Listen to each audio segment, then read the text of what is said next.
Good morning, everyone.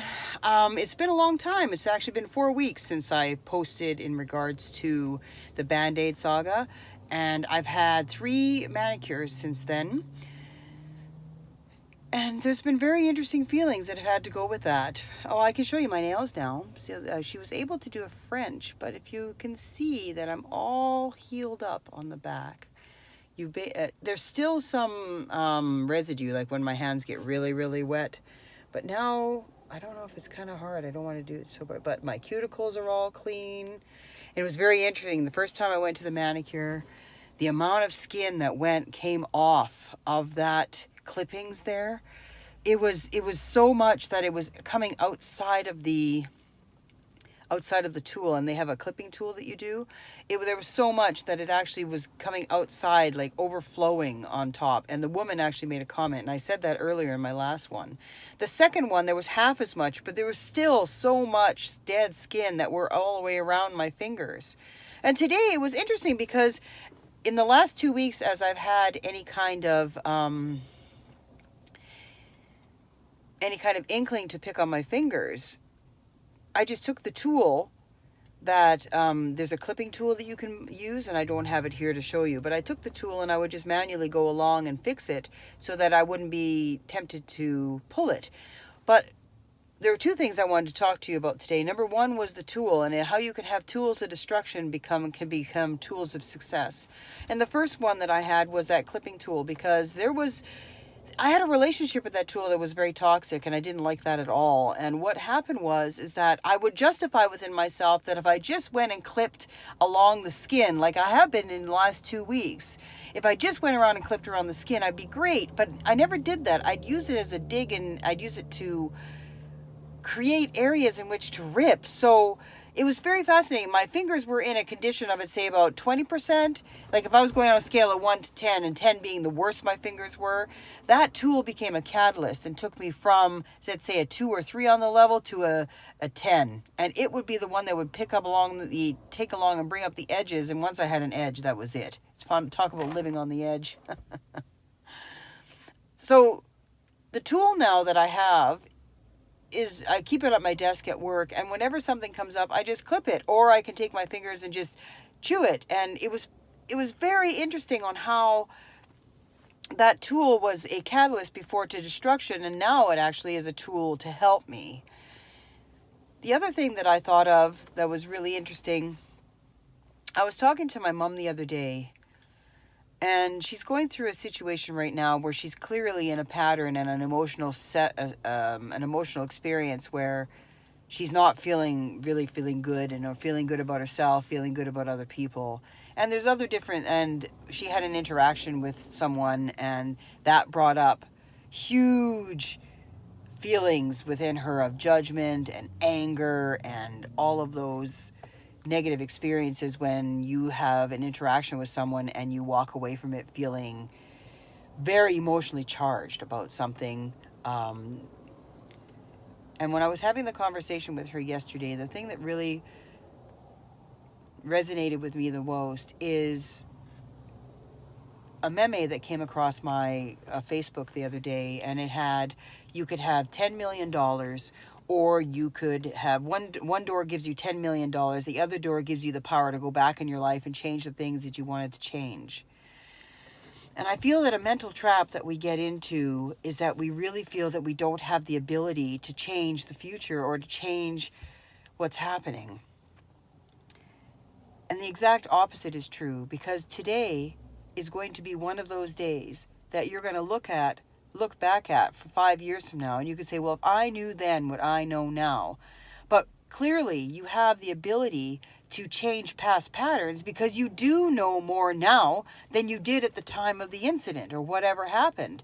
And the choices that you make every day right now, of whether you walk into that outcome of the same pattern happening again, or you walk into a new one. And I'm not talking about the whole, I'm going to cut that man right out of my hair, and that whole scenario where I'm going to cut the toxic people out and I'm going to do all this kind of action to separate myself from what's happening and what's not.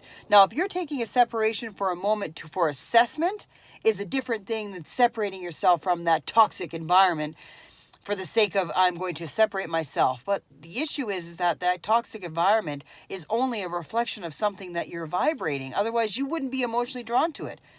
Like when that situation happened with my mom, the person said 2 words to her, and those 2 words set her on a complete spiral where she is so wrapped up in this mindset and so wrapped up in this vibration of how she was wronged that she's not looking at all about the situation of the 2 doors, where if she could go back in time. Well, right now she is back in time, because 5 years from now, this moment right now, she could either back at it and go, well, you know what, I handled that in a way that was better, or she can look back at it and go, wow, if I only knew then what I know now. Well, the situation is that you have this moment now to create something new for yourself, something different, something where it could be one of those moments where you look back and go, oh, wow, I'm so glad that I handled that even a little bit differently, because look where I am now.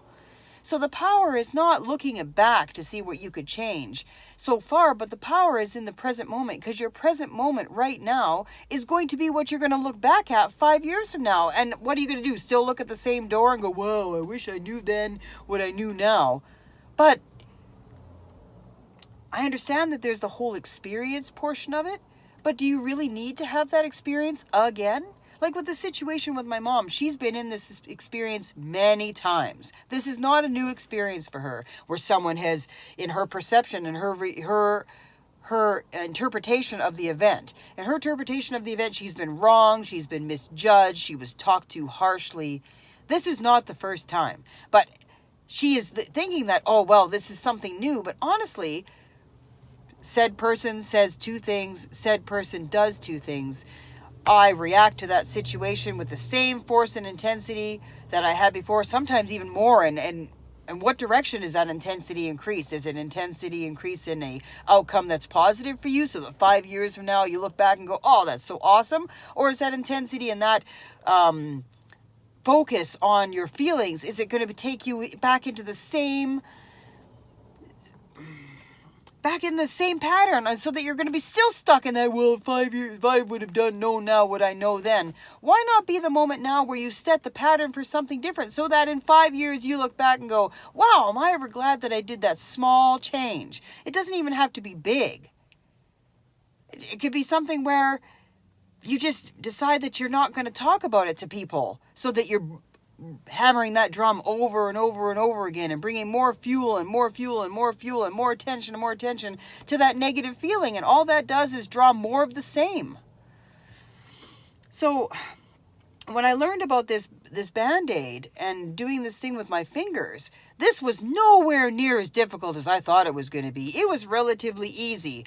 In my mind, I created it that it was going to be difficult. But there were some moments where there was a bit of struggle, because there is a huge, if you have a pipeline, let's say if you have a pipeline philosophy or a pipeline picture where you're plugged in and you're downloading and you're receiving and you're sending, if you want to go waste, down this pipeline of all your toxic thoughts. If your pipeline is like 2 feet wide, it's going to take a little time for it to be reduced, or the fact that the flow is not going in that direction anymore.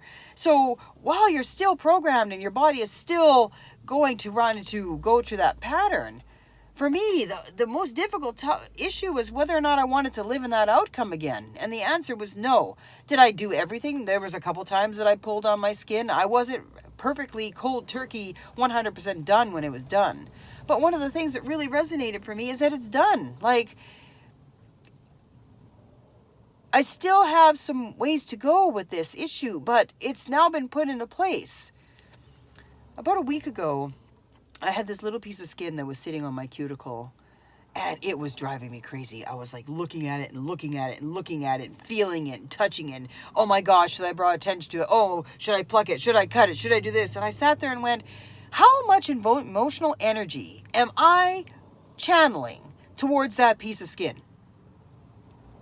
How is that piece of skin, out of the entire 24 hours that I have where I can look and dream and create and be and do and have whatever I want, that I'm taking that serious of a concentrated effort on that piece of skin? Why is that piece of skin such a priority? And I realized that, why am I even struggling over this piece of skin? Like, I don't want to say a waste of energy because energy is never wasted. But what it does is just feed more stuff to be created that I don't want. And frankly, I want my life to feel really good. I want to feel better. I have the happy hands. I've done different things with my hair. I just straightened it and had some fun with it. I had my eyebrows done today at the place, and she totally made them smaller than I was expecting. But she offered, and I thought, you know what? Let's try something different. It's eyebrows. They'll grow back. And mine are very tenacious. And sometimes I could take on the personality of my eyebrows because it doesn't matter how many times I wax them, thread them, do whatever. They still come back to a solid, very, very solid, definite line. So it was worth a try to do something different. And maybe I'll like them, maybe I won't. But it was just something to just shift it up a little bit. Try something different. Put myself on a different trajectory, because this one little thing about my eyebrows could turn into something completely different a month from now, 2 days from now, even an hour from now. But it's just something different.